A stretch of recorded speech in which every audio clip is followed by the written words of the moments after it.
back to DIY Boomboxes in Texas. My name is Phil, your host, and Duke is around here somewhere, my co-host. But what I wanted to do for you guys is give you guys an update on the Mega Boombox, but I also want to do a product review real quick on this Porter Cable 20 volt cordless jigsaw here. And this thing is really fantastic, and I'll show you what I had before. I bought this jigsaw here, actually at a pawn shop. Now I will say this jigsaw right here, it works great. It's a little bit heavy. It's got a little bit storage right here in the bottom, and it's got a metal bit, a wood cutting bit. And it works really well. I can't complain too much about it. This is the one I used to actually do my first build. It worked really well. Having the cord hanging off the back though, there's two problems with that. Number one, when you're trying to go around like this, you can see the cord is going to kind of get in your way a little bit and you snag up a little bit. And also, if you want to do any cutting outside, and you're probably saying, why would I want to do any cutting outside? Well, let me show you real quick. We have a cooler right here. If you're ever going to do a cooler project, I'll show you that. If you can see right here inside the cooler here, you see this foam insulation. This insulation will go everywhere, and it makes a horrible, horrible mess. So you don't even want to do this in your garage. You really want to do this way out in the yard or somewhere away stuff that you're not to clean up. And that's just one example of why. I mean, you can see it makes a great hole. I did this actually with the jigsaw, but you can see this foam just goes everywhere. It makes a huge, huge mess. So that's one reason you would want it cordless. The other reason is, I'll show you when I was doing the Mega Boombox, the plastic that it's made out of puts out these really fine particles, and it really, really makes a mess. You can see I've got it all over the place here just from doing a little bit of drilling. So also the noise factor, and also when I'm using my jigsaw, it's easier for me to see my lines if I'm outside in the sun versus here on I don't really have the best lighting in here. And I'll tell you, it feels really good in your hand. I really like it a lot. It's got a trigger lock here, so when it's pressed in, you can't turn it on accidentally. So when you change the blades, it's got a quick release for changing the blades. And this is here the oscillating speed.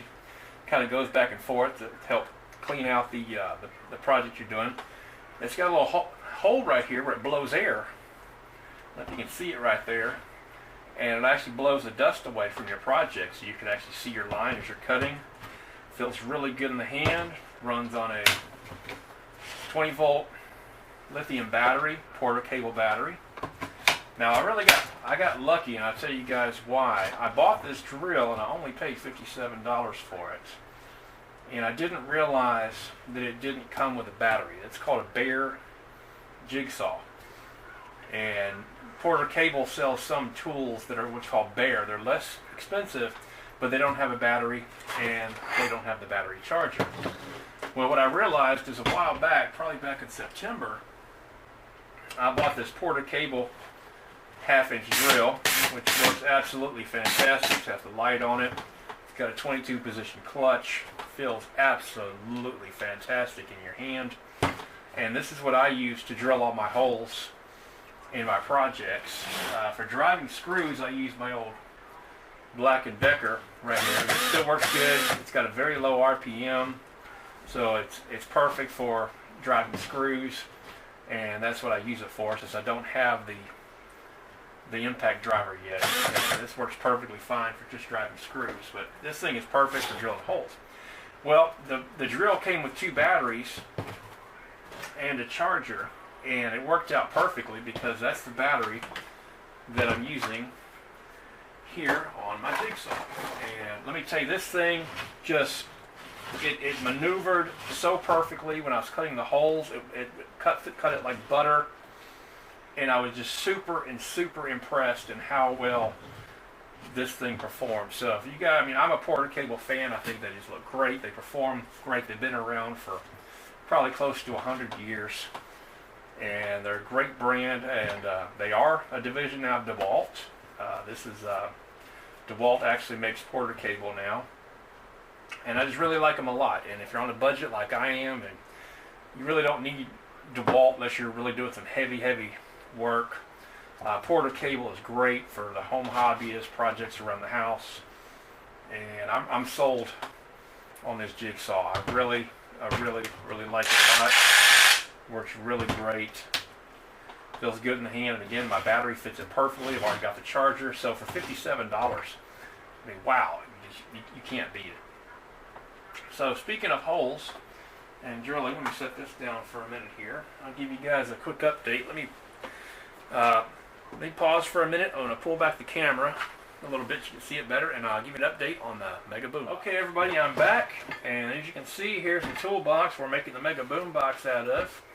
And as you can see, we've already made some holes in the top for the 6x9s, and we've already made holes here for the 6.5s that are going to go here. And as you can see, I had to trim this bracket piece. It was like this one that went here, so the covers will fit on it. And I had to do the same thing right here. Now it looks kind of rough here, but the covers actually cover all the way around, and it looks really good. I have test fitted the speakers. It looks fantastic on there. I would have shown you the box with the speakers on it, but I took the speakers off because right now I'm painting the speaker grills special color. So I just put the primer coat on this afternoon, and that's got to sit for 24 hours, and then I'm going to lay down the color coat. That has to sit for 48 hours, and then I'm going to lay down probably on Monday or Tuesday of next week, I'm going to lay down the clear coat.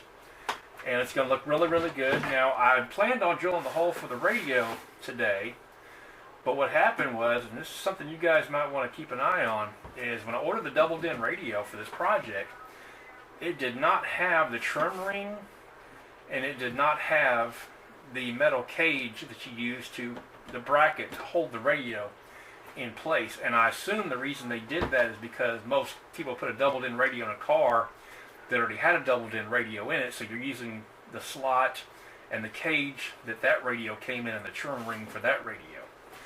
So I had to go onto Amazon and order another trim ring for $25 and a cage. And I went ahead and did expedited shipping, so that'll be here tomorrow.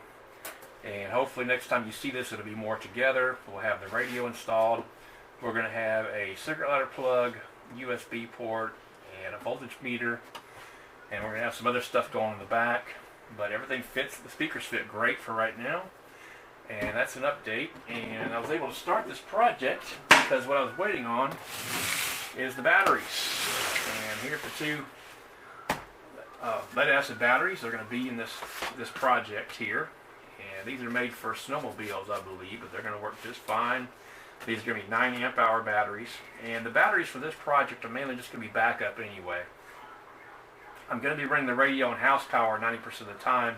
These are also going to be to help the radio. Now, in my next video, I'm going to show you how to hook up batteries and a power supply together, because you have to be very careful when you do that, because the power supply will try to charge the batteries, and that'll ruin the power supply and the batteries. But I have a solution for that, and it's called a multi-pin relay.